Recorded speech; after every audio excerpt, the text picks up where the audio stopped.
Welcome to Mishna study Masechet Sanhedrin Perek Zayin Mishnah Gimal. Over here, we're going to speak about the last two of the four capital punishments, and that is execution by decapitation and execution by choking. So first, mitzvah neheragim, right? Decapitation. Right?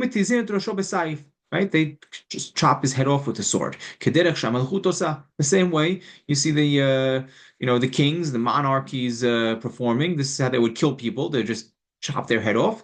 This is what the Torah is saying to do. That's disgraceful. We place his head on an anvil, on a block. Right? And they just chop his head off with a cleaver. Amrulo, you say there's nothing more disgraceful than that. So over here, just the Baraita fills us in a little more. Hanabam brings it over here, and Rabbi Yehuda responds to them. He goes, "I know that's a mita minuvelet. I know that's really like a disgusting mita. But what could I do?" But the Torah says, "You can't follow in their ways, in the ways of the goyim." And this is how the goyim kill. They're just chopping off with the sword. So we can't do that. What do Chachamim respond? What can we do? The Torah was the one who prescribed this death through through sword.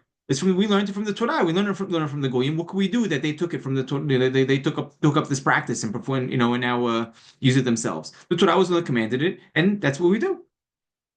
Yeah. So that's how Chachamim respond, and Halachas Chachamim. Now we move on to the Nehanakim, right? The choking, killing by choking. Mitzvah Nehanakim. Right? They lower him into dung. Ad al kubotav, up until his knees, right? So he can't move. Vinotnin sudarin. They take the handkerchiefs, a strong one inside of a softer one. They wrap it on his neck.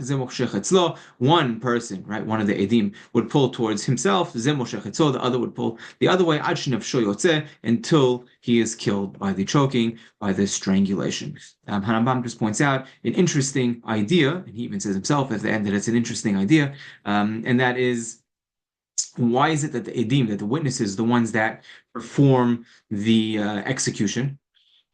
And he says the witnesses, they're the ones who do it because they know for sure, 100% definitely, that these people killed. They saw it with their own eyes. They experienced it with their own senses, right? But by us, by the bedin, it's hearsay. They're hearing it from them.